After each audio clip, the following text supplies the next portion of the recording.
ថ្ងៃនេះមកបន្តជាមួយនឹងរឿង The Prosecutor Professor ភាគទី5ដោយកវិចុងភេមុនគឺថាកូនយើងគឺលេះយកមកឆាកូនស្រីយើងក៏ស្វឹងហើយក៏បាក់ដៃបងយើងទលាយចំណែកលោកព្រាយអាញាវិញក៏មិនទុកចិត្តទុកអារម្មណ៍ទេចាអូនបើកឆាឲ្យបងក៏មិនអើអងទៀតដែរឆ្មក់យោមានជាការបិទមុខបិទមាត់អាបាយខ្នងជាងគេមិនចង់ឃើញមកមាត់ហ្នឹងនិយាយថាស្អប់ចង់សងសើក៏ប៉ុន្តែនិយាយពីទង្វើវិញណាផ្ទុយគឺស្លាក់ទៅម្ដងនឹងមែនទង្វើរបស់មនុស្សស្អប់គេធ្វើអញ្ចឹងក៏ប៉ុន្តែពេលភ្ញាក់ឡើងបន្ទាប់ពីឆ្លងកាត់សមរភូមិដ៏សន្ធោសន្ធៅឃើញថាលោកព្រះអញ្ញាជូថាសនងាកមកមើលមុខកូនស្រីយើងទៀតកាលពីយប់សិតតែថាមិនអាយអូនបាយមុខមករកទេគេមិនចង់ឃើញក៏ប៉ុន្តែពេលភ្ញាក់ឡើងសម្លឹងមកអូនមិនដែរមកអូនពេលគេលក់អញ្ចឹងខ្ជូទេគឺថាងើបមកហើយក៏មានជាការឈឺក្បាលវិលមកហួសចិត្តនឹងខ្លួនឯងដែលធ្វើទង្វើបែបហ្នឹងជ្រុលខ្លួនទៅបានចាប់ចិត្តបានថែមទាំងងើបឡើងយឺតលបហើយក៏តែងខ្លួនស្ងាត់ដើម្បីកុំឲ្យរំខានអូនអញ្ចឹងណាឃើញថាអូនគេលក់ស្រួលស្រោបពេលនោះលោកពូក៏បានខំមកថែសនទាញទូរស័ព្ទមកហើយក៏បិទទូរស័ព្ទចោលហ្មងមិនឲ្យរំខានអូនណាលោកព្រះរាជអាជ្ញារកបន្តិចម៉ែហើយក៏ទៅធ្វើការទៀតណាស្រឡាញ់ការងារសាហាវនឹងបានទៅរកព្រះអាជ្ញាម្នាក់ទៀតដែលមានឈ្មោះថៃយុនឃ្យូហូគឺជាមិត្តភក្តិដែលរៀនចប់មកជាមួយគ្នានឹងឯងគាត់នឹងក៏ឆ្ងល់ណាថាខ្យល់បាក់មកពីទិសខាងណាមិននាំថែសនមកដល់ទីនេះមកទាំងព្រឹកហ្មងកុំប្រកាសថាមានរឿងចង់រំខានទេឃ្យូហូក៏សួរភ្លាមថាជារឿងរបស់អ្នកណារឿងរបស់ថែសនមែនថែសនក៏និយាយប្រាប់ទៅណាថាមានមនុស្សម្នាក់លុតទោសភ្នែកទៅចំមុះខ្លាំងមែនតើអ្នកនឹងមានឈ្មោះថាហុងសងហូបានអាជីវកម្មហាងបោកគក់ហើយក៏មិនជាហាងកាប៉ិកកប៉ុកអីដែរជាក្រុមហ៊ុនទាក់ទងនឹងហាងបោកគក់ហ្មងណាគឺជាល្បួនរបស់ឆាហានឹងឯងមកនេះគឺមកពឹងឲ្យលោកព្រះរាជអាជ្ញាឃ្យូហូជួយទៅសឹប background របស់តាប៉ែតហ្នឹងណាទាក់ទងនឹងរឿងធុរកិច្ចរឿងលុយកាក់អីចឹងនឹងគឺជាការងារដែលឃ្យូហូស្ទាត់ជំនាញបំផុតណាគាត់នឹងក៏សួរទៀតភ្លាមតែប៉ែតនឹងមកទៅធ្វើអីឲ្យមិនពេញចិត្តមែនតែសិនក៏ប្រាប់ថាតាប៉ែតហ្នឹងបានមករញ៉េរញ៉ាជាមួយនឹងមនុស្សសំខាន់របស់គាត់ដូច្នេះគាត់ក៏នឹងសងតាប៉ែតនឹងទៅវិញឲ្យស័ក្តិសមដែរអូនសឹកទៅមនុស្សសំខាន់ទៀតឃ្យូហូឡើងនឹកស្មានមកដល់ដែរណាបែបហ្នឹងមិនមែនជា style របស់ថែសំទៅតែសមករយៈនេះចាប់ដើមមានមនុស្សសំខាន់ហើយអូម្យ៉ាងទៀតថែសំមិនចូលចិត្តការស៊ើបអង្កេតបែបចង្អុលមុខចំណាណាម្នាក់ត្រង់អីអញ្ចឹងទេណាកុំប្រកថាមនុស្សយើងវាត្រូវតែមានករណីលើកលែងខ្លះអញ្ចឹងហើយយូរឡើងខ្ញុំបដ ாய் ចង់ចំអន់ណាថែសំគេថាបើសិនជាជួយគុណបុណ្យលើកនេះក៏នឹងតបស្នងទៅវិញជាមិនខានហើយឃ្យូហូក៏កលេទៅមើលរូបថតដែលតាំងតងនៅលើតុក្បែរហ្នឹងគឺជារូបថតរបស់ពួកគេទាំង3នាក់នៅថ្ងៃបញ្ចប់ការសិក្សាអូហើយក៏យកព្រមនឹងសួរមកទៀតណាថាមនុស្សសំខាន់របស់ថែសំនោះគឺជាអ្នកណាតែមិនទាន់បាននិយាយអីទេភ្លាមនោះឆែហាក៏បានខំមកក៏មិននៅបងអង្គយូរទៀតដែរសុំត្រឡប់ទៅវិញភ្លាមពេលដែលអូនខំមកហើយក៏មានជាការតែងចេញទៅទទួលនៅខាងក្រៅណាលឿនណាគឺថាពេលនេះឆែហាយើងនៅក្នុងភួនឡើយទៅងើបទៅសួរភ្លាមថាពេលនេះក៏នៅណាហើយកូនប្រុសក៏មានជាការនិយាយបែបរៀបរឹកទៅវិញទៀតគាត់តាណាចាំបាច់រាយការណ៍ធ្វើដំណើរដឹងដែរឆែហាក៏សុំទៅភ្លាមមិនអញ្ចឹងទេថាសង្កថាឲ្យទៀតបើសិនជាមានពេលខំមករកគាត់អញ្ចឹងក៏គាត់ទៅរៀបចំខ្លួនចេញមកធ្វើការមិនល្អជាងហើយឆែហាក៏ប្រាប់ហេតុផលទៅណាដោយសារតែទូរស័ព្ទអស់ថ្មដូច្នេះហើយក៏ងើបយឺតខ្លួនឯងជាអ្នកបិទទូរស័ព្ទរបស់គ្នាសោះហ្នឹងនៅថាគ្នាលើកហេតុផលមកដោះសារដើម្បីកុំបាច់មកធ្វើការអីអញ្ចឹងទៀតនេះខូចម្លែអូនក៏សុំតទៀតតាក៏ប៉ុន្តែក្រេះមកកូនប្រុសថាមិនបាច់មកធ្វើការទេតែអូនមិនព្រមអត់អីទេទៅធ្វើការលើក៏បានដែរបញ្ញាប់ងើបពេកក៏តែនឹងភួយបើដល់អត់ធ្លាក់ទៅលើក្រេខ្ពៀហើយថាសានក៏បញ្ជាក់5ម្ដងទៀតថាមិនបាច់មកទេកូនស្រីណាក៏មិនយល់ហេតុអីក៏ធ្វើអញ្ចឹងឬមួយមិនសមមិនគេបានធ្វើអីខុសមែនថាសានគេថាអ្វីដែលគាត់ចង់សម្ដៅដល់គឺមិនបាច់ទៅកន្លែងធ្វើការទេអាចទៅកន្លែងកាត់ហើយតែម្ដងប៉ុណ្ណឹងអាចធ្វើបានអត់ចេះហាក៏អូខេតែយល់ហើយកុំថាឡើយបងស្រឡាញ់ការងារអូននេះក៏ស្រឡាញ់ការងារដែរណាហត់នឿយមិនក៏ដែរក៏ទៅធ្វើការភ្លាមនោះចេះហាក៏កលេទៅឃើញអាស្រាមមេដៃឬក៏រើសយកមកប៉ែធ្វើឲ្យនឹកដល់ហេតុការក៏វាយប់ដែលខ្លួនអញជាអ្នកបាក់ឆាកមុនអូមានជាការជិះក្បាលវិលមកតែម្ដងហើយនៅចាំបានហាត់ការបន្ទាប់ទៀតដែលគេចាប់បាច់សាក់ម្ដាយមើលមកអូយខ្ញុំគៀងសាហាវបន្ទាប់ពីរៀបចំខ្លួនអីហើយក៏បានទៅកន្លែងកាត់ហាត់ភ្លាមទៅស៊ើបអង្កេតបន្តពីរឿងរបស់យាយប៉ែស៊ូជីននឹងឯងមិនទាន់ចប់ទេហើយក៏ឃើញថាហានឺក៏បាននៅទីនោះដែរក៏សួរនាំភ្លាមទៅណាតើបានរកកបិតឃើញអត់ហានឺក៏កវីក្បាលទៅដូច្នេះហើយបើសិនជារកកបិតមិនឃើញក៏ត្រូវទៅរកផតតាមផ្សេងទៀតដើម្បីគ្រប់គ្រងលើការចាប់ប្រកាន់មួយនេះអញ្ចឹងណាហានឺក៏ថាជនបង្កឆ្លាតគ្រាន់បាតដែរដល់ថ្នាក់អាចទម្លាក់កំហុសទៅកាន់មិត្តភ័ក្តិដែលមានប្រវត្តិធ្លាប់ប្រព្រឹត្តបទអក្រិតអីអញ្ចឹងពេលនោះពួកគេក៏សម្លឹងមើលទៅកាន់រូបថតរបស់គ្រួសារណាឆែហើយក៏សាកសួររបស់ហានឺគេយល់យ៉ាងណាដែរហេតុអីបានជាស៊ូជីនសម្លាប់មនុស្សហានឺក៏ថាតាមធម្មតាការសម្លាប់ដៃគូរបស់ខ្លួនឯងវាមានហេតុផលពីរយ៉ាងបើមិនមែនជារឿងក្បត់ក៏ជារឿងលុយធានា នារ៉ាប់រងនឹងឯងសម្រាប់ចក្ខុវិស័យរបស់ឆេហាបើសិនខ្លួនអញជាអ្នកប្រព្រឹត្តណាគាត់ថាហេតុផលមួយណាល្អជាងសួរសំណួរចម្លែកកូនស្រីយើងលង្កាំងហ្មងហានឺគួរឲ្យសង្ស័យក៏ប៉ុន្តែមិនតបាននិយាយអីទេក៏សួរទៀតទៅថាពេលនេះភរិយាបានសម្រាប់ស្វាមីហើយបើសិនជាពួកយើងស្ថិតនៅក្នុងនាមជាក្មេងគាត់ថាមួយណាល្អជាងក៏ប៉ុន្តែសម្រាប់គេរឿងដែលចង់បានលុយធានារ៉ាប់រងវាល្អជាងរឿងផិតក្បត់នឹងទៀតដូច្នេះហើយពួកយើងសាកតាមរកឯកសារទាក់ទងទៅនឹងការធានារ៉ាប់រងអីនឹងទៅរួចហើយក៏បានចែកទូនាទីគ្នាណាឆេហាចង់ចេញទៅប្រមូលផលតាមនៅខាងក្រៅបន្តទៀតចំណែកហានឺរកនៅខាងក្នុងទៅត្រង់នឹងហានឺឡើងគួរឲ្យសង្ស័យណាខណៈដែលកំពុងតែអង្គុយប្រម៉ែផតតាហ្នឹងណាក៏ស្រាប់តែមានអារម្មណ៍ថាមានមនុស្សនៅពីក្រោយឆេហាក៏អឺតលឹមងាករកមើលភ្លាមព្រមទាំងស្រែកសួរថាជាអ្នកណាហើយអូនតូចក៏អឺតមកភ្លាមគឺជាកំប្រុសរបស់ស៊ូជីននឹងឯងរួចហើយក៏រត់ត្រុកមកយកកនឡានចូលនៅក្រោមតុក្បែរហ្នឹងណាឆេហាក៏ប្រាប់តើថាទីនេះមិនអនុញ្ញាតឲ្យអ្នកណាចូលបានតាមចិត្តទេ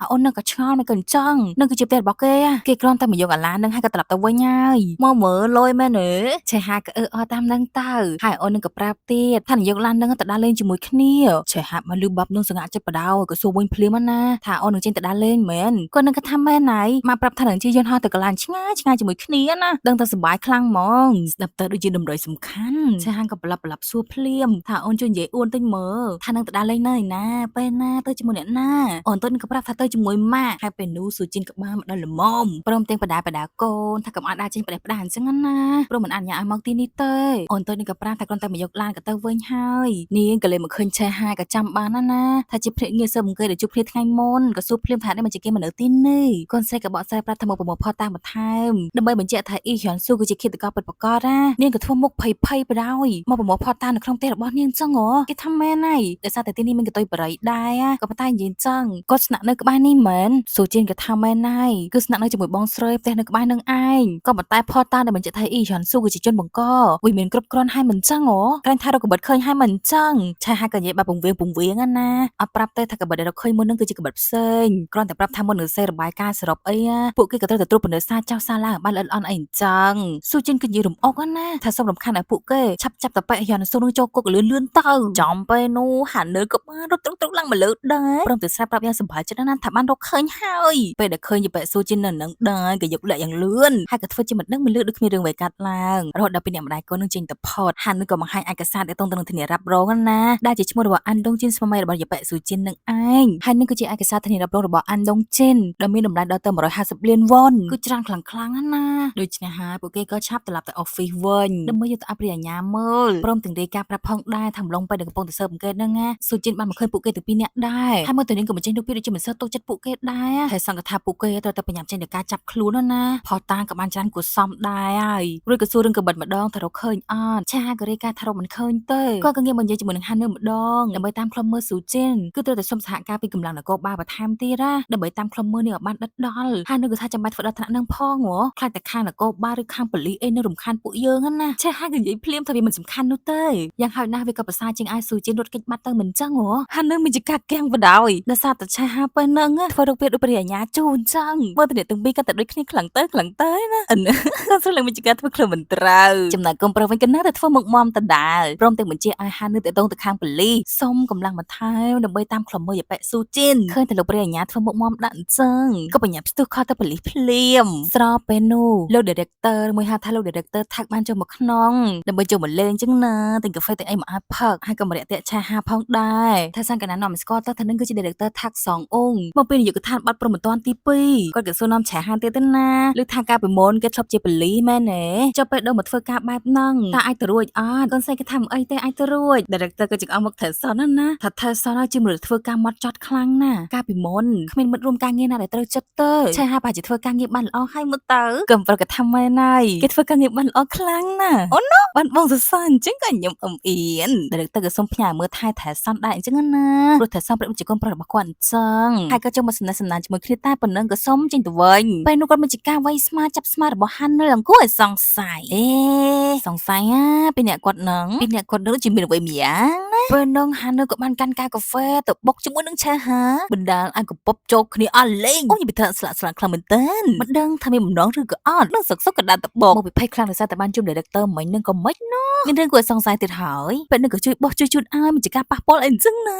ាហើយបងនេះមុខលឹងមុំក៏ប្រាក់ឲ្យយកមកជូតអត់ភ្លាមបន្ទាប់ពីហាននៅចេញទៅផតតែសង្កចាប់ទីដែរមកប្រឈមមុខគ្នា នឹងសួរថាសាមអស់ហើយមែនចាក៏បាត់សារតែអត់ទេកុំប្រកថានៅបកាញ់ទៀតសាមនឹងចោកអស់ហើយហ្នឹងណាអូនក៏នៅតែថាមិនអីហើយគាត់នឹងក៏ចាប់ផ្ដើមប្រឡែអាភ្លីឡងភ័យប្រហងពោះធ្លងនឹងសួរថាគាត់កំពុងតែធ្វើអីមានចង្កាញ់និយាយច្រឡោទៀតណានឹងសួរថាធ្វើអីទៀតក៏កំពុងតែដោះអាវឲ្យនឹងឯងហើយអូននេះភ័យបាក់ភ្នែកធំធ្វើខ្លួនមិនត្រូវណាកុំប្រកនិយាយឡើងមកទៀតថាលើនឹងធ្វើមិនបន្តគេបានយកទៅគិតហើយនៅកូនស្រីយើងគឺស្មានតែគាត់សួររឿងហាត់ការកាប់ប្រយោគគឺក៏សុំតដោយសារតែគេស្វងតែគិតក្រុងខ្លួនឯងមិនបានបណ្ដាឆ្លោះឆ្លោយតែធ្វើរឿងបែបហ្នឹងតែសិនមិនជាការហួចសិនចង់និយាយរឿងអីគាត់ចង់សម្ដៅដល់រឿងក្តីរបស់អ៊ីគីលយ៉ងចង់សួរថាគេនឹងសើបរឿងក្តីនេះឡើងវិញជាមួយគ្នាឬអត់ចាប់តាំងពីថ្ងៃនោះគាត់មិនតបបានចម្លើយទេណាគេឡើងអញបដ ாய் ហើយក៏យកព្រមសើបរឿងក្តីនេះទៅជាមួយគ្នាតែសង្កត់ថានៅមានរឿងមួយទៀតមិននឹងនិយាយប្រាប់ថាធ្វើដោយសារឆ្លោះឆ្លោយអញ្ចឹងហ៎សម្រាប់ឆាហារឿងបែបហ្នឹងវាកើតឡើងដោយសារតែគ្រប់គ្រងអារម្មណ៍ខ្លួនឯងមិនបានអញ្ចឹងហ៎ហេតុអីក៏មកធ្វើខ្លួនឆ្លោះឆ្លោយជាមួយរឿងបែបនេះអញ្ចឹងអូរឿងមួយគេក៏ជាប្រភេទមនុស្សដែលជាលើបើដែលគ្រាន់តែស្វឹងហើយក៏ទៅថាប់អ្នកណាក៏បានអញ្ចឹងហ៎អូនេះក៏បដិសេធព្រមតែមិនអញ្ចឹងទេគេមិនជាមនុស្សប្រភេទអញ្ចឹងទេមិននឹងដែលប្រាប់ថាធ្វើដោយការឆ្លោះឆ្លោយគឺមិនមែនចង់មានថាគេបាត់បង់ស្មារតីឬក៏ស្វឹងហើយធ្វើឲ្យមិនសមរម្យនោះទេថាសិនក៏ប្រាប់ថាគាត់មិនបានធ្វើដោយសារតែការឆ្លោះឆ្លោយទេណាគឺបញ្ជាក់ថាជាការតាំងចិត្ត 100% 1លាន%កូនស្រីលង្កាំងថាសិនក៏សួរទៀតណាមើលមកគាត់គឺដូចជាមនុស្សដែលគ្រប់គ្រងខ្លួនឯងមិនបានអញ្ចឹងហ៎គាត់ប្រាប់ថាមិនបានធ្វើដោយសារតែការឆ្លោះឆ្លោយទេអូយលោកប្រេញ្ញាពិតជាមិនធម្មតាអូននេះលើមានជាការសម្បាចិត្តតិចដែរណាបើគាត់និយាយអញ្ចឹងបំរុងនឹងសួរពីឋានៈរបស់ពួកគេទាំងពីរនាក់អញ្ចឹងណាកុំប្រកនិយាយប្រាប់កាត់មុនភ្លាមថាពួកយើងទាំងពីរគឺជា sex partner ឬក៏ជាដៃគូនៅលើក្រែអញ្ចឹងណាអូ my god បងក៏មានជាការនិយាយចំអកមកទៀតបើសិនជាគាត់បានបង្ហាញអីធ្វើឲ្យយកច្រឡំក៏សុំតោះផងក៏ប៉ុន្តែគាត់គ្មានផ្លូវគិតអីទៅលើឆាហានោះទេអ៊ីចឹងឬលោកប្រេអញ្ញាអ៊ីចឹងមែនឬសំដីនិយាយពីថាមុតដូចមកចុលក៏ប៉ុន្តែទង្វើដែលបងធ្វើវាមិនមែនអញ្ចឹងអ្នកគ្នានឹងចុកខ្លាំងឆាក៏ថាបើសិនជាគាត់និយាយប្រាប់ថាគាត់ស្វឹងហើយបាត់បង់ស្មារតីគ្រប់គ្រងខ្លួនឯងមិនបានវាល្អជាងមកនិយាយអញ្ចឹងថាសិនតែចង់គិតមិនក៏គិតទៅអត់ខ្វល់តែបើមានរឿងអីកុំរុញមកឲ្យគាត់ឲ្យសោះរុញស្អីគេនឹងលោកប្រេអញ្ញាជួយធ្វើបាបកូនគេធ្វើបាបដេញកាយមិនគ្រប់គ្រាន់មកធ្វើបាបចិត្តគ្រិតទេអត់ទេវាដូចជាមិនសមស្របពេលនោះហើយនៅក្បាលស្ទូជុំមកខ្នងយកមកជុតអត់បានឃើញរូបភាពនៃចំពោះមុខក៏មានជាកាក់កាំងតែម្ដងថាសង្កថានៅសៀមធ្វើអីទៀតចុះតែផ្លាត់សម្ដែងបំពេញខាងក្នុងទៅក្នុងបន្ទប់ធ្វើការរបស់គាត់សើអាសគួរមួយដែរពេលនោះហើយនៅក៏ឈប់មើលអុយទឹកមុខចម្លែកដូចជាប្រច័នមិនទេអាយ៉ាឆាហាក៏ចូលមកក្នុងបន្ទប់ធ្វើការរបស់លោកព្រះអញ្ញាហើយក៏ដូរអាវថ្មីភ្លាមអូយទំហំខុសគ្នាឆ្ងាយទៅម្ដងហើយមកយូរប្រហែលបងក៏ចូលមកក្នុងនឹងដែរមានជាការជួយដាក់លេវអីឲ្យទៀតមកពីធ្វើទង្វើចឹងណាមិនអាចគិតមិនដាក់លេវឲ្យបណ្ដាក៏ប្រាប់បណ្ដាពេលដែលសើបរកកន្លែងលាក់ខ្លួនរបស់ស៊ូជីនឃើញហើយក៏ត្រូវតែចាប់ខ្លួននាងភ្លាមឆាទៅត្រៀមឯកសារពាក់ព័ន្ធទៅនឹងដីកាចាប់ខ្លួនព្រមទាំងភ្ជាប់មកជាមួយនឹងផោះតាំងផងហើយតែឆែកមើលកាមេរ៉ាក្បាលហាងលក់ឧបករណ៍ផងថាម្នាក់សញ្ជាតិរុស្ស៊ីហ្នឹងណាបានទៅស្នាក់នៅកន្លែងណាខ្លះនៅម្ដុំហ្នឹងឬហើយក៏បានយកសំណុំឯកសារឲ្យមកឲ្យឆាហាគឺជាសំណុំឯកសាររឿងក្តីគិតកម្មរបស់ខាងអ៊ូសង់នឹងឯងដោយលើកនេះក៏នឹងរងចាំមើលស្នាដៃរបស់ឆាហាណាថាអាចធ្វើបានកម្រិតណាហើយភ្លាមនោះក៏មានអ្នកខំបំប្រាប់ដំណឹងមួយគឺសើបរកកន្លែងលាក់ខ្លួនរបស់ស៊ូជីនឃើញហើយនៅលើភ្នំណោះអ្នកទាំងពីរក៏បានចេញទៅជាមួយគ្នាដាបណ្ដាឆាហាក៏និយាយប្រាប់បណ្ដាកូនប្រុសរបស់យូជីនបាននិយាយប្រាប់ថានឹងចេញទៅដើរលេងជាមួយម៉ាក់នៅកន្លែងឆ្ងាយថេស្ថនក៏សន្និដ្ឋានទៅណាមកទៅនាងប្រហែលជាយកលុយធានារ៉ាប់រងអាយុជីវិតរបស់ស្វាមីទៅដើរលេងលំហែកន្លែងណាមួយអីចឹងឆាហាក៏សន្និដ្ឋានម្យ៉ាងទៀតថាជួនកាលនាងអាចទៅធ្វើអត្តឃាតកន្លែងណាមួយជាមួយកូនប្រុសក៏ថាបានដែរក៏ប៉ុន្តែថាសនអត់គិតអញ្ចឹងទេដល់ថ្នាក់ហ៊ានលើកដៃសម្រាប់ស្វាមីរបស់ខ្លួនឯងហើយទម្លាក់កំហុសទៅឲ្យមិត្តភក្តិទៀតមនុស្សបែបនេះនឹងធ្វើអត្តឃាតខ្លួនឯងបានដែរហ៎កូនស្រីក៏ថាមិនប្រកាសទេជួនកាលនាងឯងមានអារម្មណ៍ថាមិនគប្បីក៏ថាបានគាត់នឹងក៏មានជាការនិយាយឌឺដកដៀមដាមទៀតថាគេនិយាយអញ្ចឹងក៏មិនខុសដោយសារតែធ្លាប់មានមនុស្សប្រុសម្នាក់ដែលសុខចិត្តធ្វើអត្តឃាតខ្លួនឯងដោយសារតែលុយ1លានវ៉ុនណាមានឱកាសភ្លាមគឺឌឺដងភ្លាមហ្មងដឹងស្អីទេឆាហាក៏ធ្វើជាមិនខ្វល់ក៏និយាយឆ្លើយឆ្លងធម្មតាទៅថាជនបង្កខ្លះមុននឹងធ្វើអត្តឃាតខ្លួនឯងមានច្រើនណាស់ដែលរត់ទៅមើលផ្នែកសាកសពរបស់ពុកម្ដាយសិនព្រោះដូចជាការលាអីអញ្ចឹងដោយសារតែដើរឡើងភ្នំផងនិយាយផងគ្នាក៏ហត់ទៅហេបទៅហប់បងក៏ងាកមកសួរភ្លាមថាអីដកដង្ហើមខ្លាំងម៉ែរួចក៏ស្ទុំមកចាប់ច្បាច់គួនអូនប៉ាប់អញព្រមទាំងសួរធ្វើមកខូចខលទេណាថាមិនដែរចង់គាត់ជួយបង្កើនសមត្ថភាពរាងកាយឲ្យអត់អេគេនឹងលុបរេអញ្ញាគ្នាឡើងស្លន់ណាបដិសេធភ្លាមថាមិនបាច់ទេឬក៏ធ្វើជានិយាយដល់យប៉យូជីនទៅថាប្រហែលជាយកអាវុធមកលាក់នៅដុំនេះទៅដឹងក៏ប៉ុន្តែមើលកសែភ្នែកបងផងគឺថាអត់ដកតាណាទេឬក៏អត់តាមទៅតែប្រហែលជាអញ្ចឹងដឹងឬក៏ងាកមកសួរទៀតថាល្ងាមែនព្រមទៅយកអាវមកឃ្លឹមដោយការចូលអាវកសោពីក្រោយលឹងល្មមអត់លើអត់ខ្វះអីបន្តិចណាល្មមនឹងទ្រូងបងម៉ាច់ហ្មងអូ my god នឹង cute ព្រមទៅសួរទៀតថាឲ្យគាត់ជួយកំដៅរាងកាយឲ្យហេធ្វើដល់ថ្នាក់ហ្នឹងហើយណាអូនក៏រើ ចេញភ្លាមអូនិយាយពីថាកសាប់នៃលោកប្រញ្ញាខុយសាបានទេណាលើបានទេអូនក៏ប្រាប់ទៅថាមិនអីទេមិនបារម្ភពីគេទេ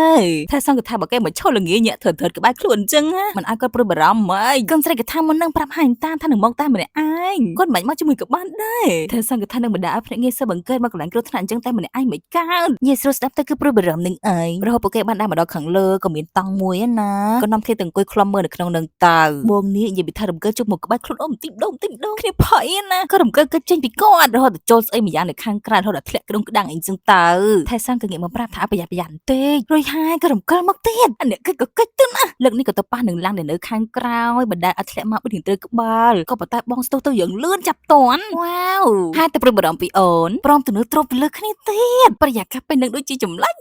ដល់និយាយសម្លេងកាច់កាច់មកទៀតណាក៏ប្រាប់ហាញតាថាឲ្យប្រយ័ត្នខ្លួនបន្តិចក៏ស្រីកំកាច់មួយបាប់ភ័យណាគេប្រាប់ហាញតាថាគាត់មិនបាច់មកចាប់អារម្មណ៍មិនបាច់មកព្រួយបារម្ភអីទេហើយគាត់តែធ្វើខ្លួនបាបនឹងរហូតអញ្ចឹងបងនេះក៏អើហេតុផលព្រះរាជអាជ្ញាដែលមើលថែភ្នាក់ងារស៊ើបអង្កេតរបស់ខ្លួនឯងវាមានបញ្ហាអីដែរអូនក៏និយាយមកបែបពិបាកចិត្តណាគាត់ណាមើលថាដៃគូនៅលើក្រែល្អពេកហើយលោកព្រះរាជអាជ្ញាក៏និយាយឌឺដងចាក់ដាតមកទៀតកុំគិតថាគ្រាន់តែពួកយើងបានដូចជាមួយគ្នាម្ដងហើយក៏មកបង្ខំឲ្យគាត់គិតអីប្រកាសបជាជាមួយឯសោះណែមាត់នឹងគឺទៅតែចេះសម្ដីក្រត់ក្រេតចាក់ដកបន្តបានប្រហែលផងហើយបងនេះក៏មានជាការធ្វើមកខូចខលហើយយកដៃមកលុកចូលមាត់អូដើម្បីឲ្យលោកព្រះរាជអាជ្ញាដើម្បីអូនក៏ចេញទឹកមុខតិចទីសាហាវបន្ទាប់មកដល់ដៃនឹងចេញហើយក៏មកភ្លក់បន្តព្រមទាំងនិយាយមកទៀតដូចមនុស្សរកចិត្តថាពេលដែលពួកយើងមិននៅអញ្ចឹងហើយវាធ្វើឲ្យគាត់មានអារម្មណ៍ថាចង់ធ្វើម្ដងទៀត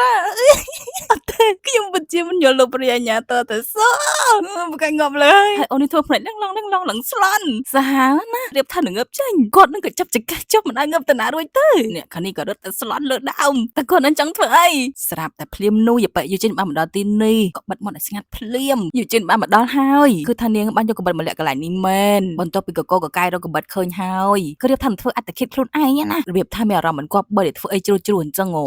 តែពួកគេក៏ស្ទុះចេញមកហាមភ្លាមយប៉ស៊ូជិនក៏កំរោចូលបដ ហើយយកកបិតនឹងមកគំរាមពួកគេមិនឲ្យចុះមកចាប់មិនឲ្យចុះមកចិត្តចឹងណាថែសាន់ក៏ព្យាយាមនិយាយលងមកចិត្តតិចឲ្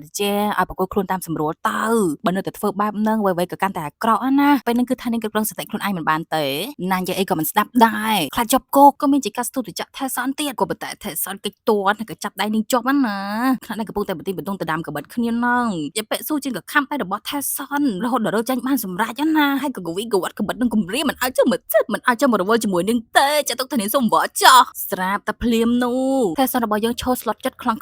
ដោយសារតែបាននឹងទៅដល់ថ្ងៃដែលបានឃើញសាកសពរបស់លោកប៉ានៅក្នុងបន្ទប់